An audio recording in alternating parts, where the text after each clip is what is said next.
இப்போ நாம் பல டிசிப்ளின், ஸ்பிரிச்சுவல் டிசிப்ளினில் பல விஷயங்கள் பார்த்தோம். இப்போ ஆங்கிலேயர்கள் நம்ம மேலே சொல்கிற இன்னொரு குற்றச்சாட்டு என்னன்னா, ஹிந்து தர்மத்தில் பிரச்சாரம் அப்படிங்கிறது கிடையாது, அதனால் அவங்க பிரச்சாரம் பண்ண வேண்டியதில்லை, பிரச்சாரம் வெளிநாட்டிலிருந்து வந்த மதங்களுக்கு தான் இருக்குது அப்படின்னு ஒரு தவறான சித்தாந்தத்தை குறிப்பிடுறாங்க. நீங்கள் யோசிச்சு பாருங்க, இத்தனை இடங்களை டிராவல் பண்ணின ஆதிசங்கரர் ஆகட்டும், அல்லது 108 திவ்ய தேசங்களுக்கு போன பெரியாழ்வார், திருமங்கையாழ்வார், ராமானுஜாச்சாரியார், இவங்கெல்லாம் ஆகட்டும், எதுக்காக அந்த இடத்துக்கு போனாங்க? பிரச்சாரத்துக்காக. நீங்கள் பார்க்கலாம், ஆதிசங்கரர் ஒரு இடத்துல மாற்று கருத்து கொண்டிருந்த ஒரு சன்னியாசியை தீவிரமாக அவரோட கருத்து மோதல் இருந்து அவரை வென்று ஆதிசங்கருடைய கருத்து கொண்டு வந்தார்னு பார்க்குறோம். இதுக்கு பேர் பிரச்சாரம் இல்லாமல் பின்ன என்ன? அதனால் அது மட்டும் இல்லை, நீங்கள் ஆண்டாளுடைய வாழ்க்கையை எடுத்துட்டீங்கன்னா, அந்த மார்கழி மாதத்தில் காலையில் 4 மணிக்கு அவங்க ஊரில் இருக்கிற எல்லாத்துடைய வீட்டையும் கதவை தட்டி எழுப்பி விட்டு பெருமாளுடைய கோயிலுக்கு கூட்டிகிட்டு போவாங்க. இதுக்கு பேர் பிரச்சாரம் இல்லாமல் பின்ன என்ன? இது எல்லாமே கூட ஆங்கிலேயர்கள் என்னன்னா, ஒரு ஹிந்துனா பிரச்சாரம் பண்ணக்கூடாது, இந்த மாதிரி ஒரு எண்ணத்தை மனசில் ஏற்படுத்தணுங்கிறதுக்காக சொன்னது. ஆனால் சனாதன தர்மத்தினுடைய அடிப்படையே பிரச்சாரம். ஏன்னா பிரச்சாரம் இல்லாமல் விஷயங்கள் எப்படிங்க தெரியும்? இப்போ நான் உங்ககிட்ட பேசுகிறேன் அப்படின்னா இதை சொன்னா தானே தெரியும், இல்லைன்னா எப்படி தெரியும்? நாம் இப்போ அடுத்த விஷயத்துக்கு போகிறோம். இப்போ நம்ம நாடு பாரத தேசம் பூரா புனிதமானதுன்னு பார்த்தோம்.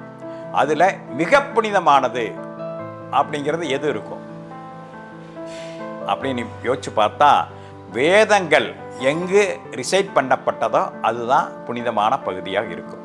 வேதங்கள் எங்கு ரிசைட் பண்ணப்பட்டது அப்படின்னு பார்த்தீங்கன்னா, இப்போ இருக்கிற பாகிஸ்தானில். ஆக்சுவலாக entire Pakistan is Holi to every sanatani. அது எப்படின்னு பார்க்குறோம். இப்போ ரிக்வேதத்தில் எல்லா நதிகளை பற்றி வருது. அங்கே ஆப்கானிஸ்தானத்தினுடைய தலைநகரான காபுல் அப்படின்னு பேர். ரிக்வேதத்தில் என்ன சொல்லப்பட்டிருக்குது? அது குபா அப்படின்னு சொல்லப்பட்டிருக்கு. அடுத்தது குர்மு அப்படிங்கிற அந்த நதி, அது குர்ரம் அப்படின்னு சொல்லக்கூடிய அந்த நதி குர்முன்னு சொல்லப்பட்டிருக்கு. அதுக்கடுத்தது கோமல் அப்படின்னு ஒரு ரிவர் இருக்குது, அது கோமதி, ரிக்வேதத்தில் வரக்கூடிய வார்த்தை.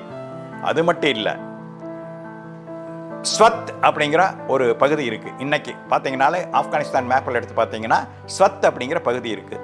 அந்த பகுதியினுடைய வேத பெயர் சுவாஸ்து அப்படின்னு பேர். இதை அது எந்த ரீஜன் அப்படின்னு பார்த்தீங்கன்னா, ஆப்கானிஸ்தான், பஞ்சாப், இது எல்லாம் சேர்ந்தது சப்த சிந்தவா அப்படிங்கிற அந்த பகுதி தான். இதில் 8 நதிகள் சொல்லப்பட்டிருக்கு. ரிக்வேதத்தில் 8 நதிகள். அந்த நதிகள் 8 நதிகளில் என்னென்ன நதின்னு பார்க்கலாம். ஒன்று ரிவர் காபுல், இரண்டாவது ரிவர் சிந்து, மூன்றாவது விட்டாசா, அதாவது ஜேலம்னு இப்போ சொல்லக்கூடிய விட்டாசா, நான்காவது அஸ்கினி அப்படின்னு சொல்லக்கூடிய செனாப், இப்போ அதுக்கு பேர் செனாப், ஐந்தாவது பௌர்சினி அப்படின்னு சொல்லக்கூடிய ராவி, அதற்கப்புறம் விபாஸ், இப்போ பியாஸ்ன்னு சொல்கிறோம் இல்லைங்களா, அந்த நதி, ஏழாவது நதி சட்லஜ், அதான் வேத பெயர் சுத்துருது. இந்த நதிகள்லாம் பாகிஸ்தான், ஆப்கானிஸ்தானில் இருக்குது. இந்த நதிகளை பற்றி எல்லாம் வேதத்தில் சொல்லப்பட்டிருக்கு. அப்புறம் ரிவர் பற்றின ஒரு ஸ்லோகம் இருக்குது. அந்த ரிவரை பற்றின ஸ்லோகத்தில் 10 நதிகளுடைய பெயரை அந்த நம்ம வேதம் குறிப்பிடுது. அந்த 10 நதிகள் என்னென்ன அப்படின்னு பார்த்தா, முதல்ல கங்கா, இரண்டாவது யமுனா, மூன்றாவது சரஸ்வதி, நான்காவது சுத்ருது அப்படிங்கிற சட்லஜ், ஐந்தாவது பௌர்சினி, ஆறாவது மாருதிருவிழா, ஏழாவது கோர்ஸ் ஆஃப் செனாப், ஜெயலம் 2 சேர்ந்து தான் மாருதிருவிழா.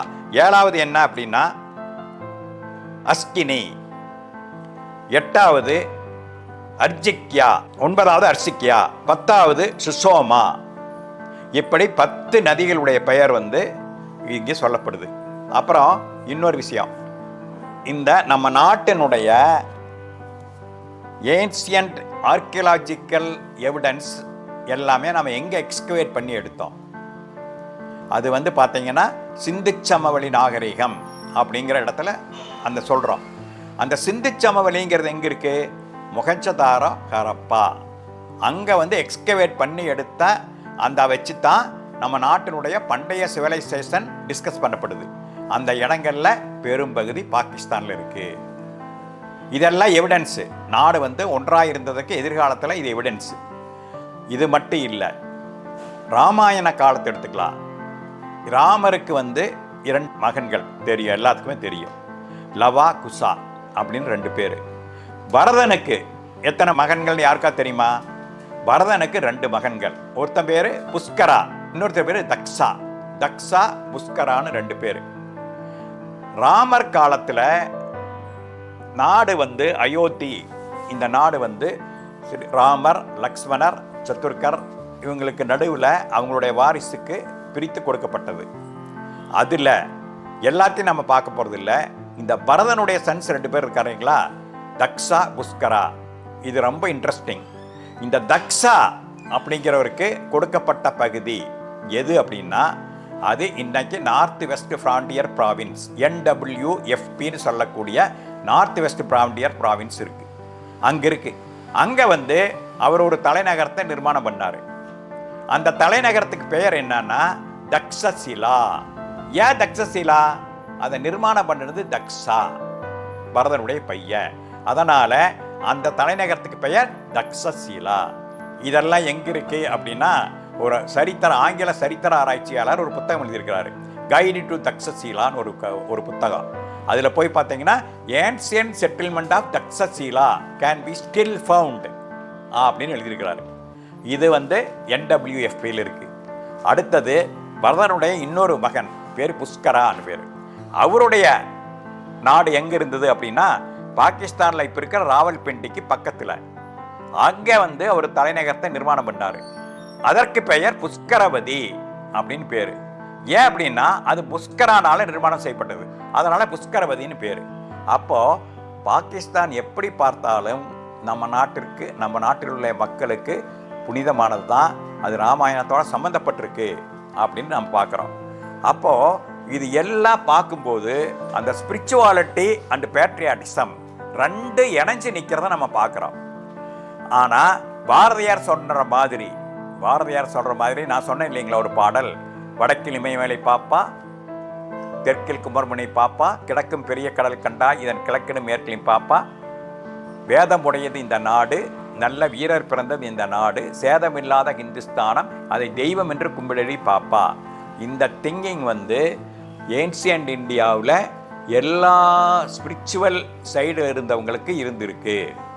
நாம் இதை புரிந்து கொண்டு spirituality and patriotism in India can always go together அப்படின்னு புரிஞ்சுட்டு நாம் வந்து சக்தியை வழிபடுவர்களாக இருக்கலாம், விஷ்ணுவை வழிபடுவர்களாக இருக்கலாம், சிவனை வழிபடுவர்களாக இருக்கலாம், ஆதிசங்கரருடைய அத்வைதத்தை ஏற்றுக்கொண்டவர்களாக இருக்கலாம், ராமானுஜாச்சாரியாருடைய விசிஷ்டாத்வைதத்தை ஏற்றுக்கொண்டவராக இருக்கலாம், மத்வாச்சாரியாருடைய துவைதத்தை ஏற்றுக்கொண்டவர்களாக இருக்கலாம், அல்லது முருகனை வழிபடுவர்களாக இருக்கலாம், விநாயகரை வழிபடுவர்களாக இருக்கலாம்.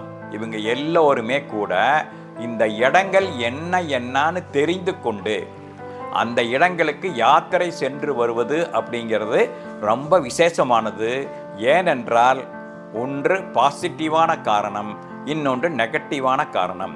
பாசிட்டிவான காரணம் என்னன்னா, ஞானியர்கள் எல்லோருமே அங்கே சென்று இருக்கிறதுனால அங்கே போய் நாம் அந்த இடத்துல பகவானை வழிபடும் பொழுது அவங்களுடைய அந்த ஐஸ்வர்யம், திங்கிங் பேட்டர்ன் அப்படிங்கிறது நமக்கு கிடைக்கும். நெகட்டிவான காரணம் என்னன்னா, நாம் ஒரு இடத்திற்கு இந்த மாதிரி நம்ம வேதத்தோட, புராணங்களோட அல்லது நம்ம ஸ்பிரிச்சுவல் டிவிஷனோட சம்மந்தப்பட்ட இடங்களுக்கு போகாமல் இருந்தால் அந்த இடம் வந்து வெளிநாட்டுக்காரங்களால் டேக் ஓவர் பண்ணப்பட்டு நாம் அங்கே மீண்டும் போக முடியாத சூழலும் ஏற்படும். அதற்காக நான் இந்த செஷனுடைய நோக்கம் என்னன்னா, ஆன்மீகத்தில் பல பிரிவில் இருக்கிறவங்க இதை புரிந்து கொண்டு இந்த ஸ்தலங்களுக்கு யாத்திரை மேற்கொள்ள வேண்டும் என்று கூறிக்கொண்டு விடைபெறுகிறேன். நன்றி, வணக்கம், ஹரே கிருஷ்ணா.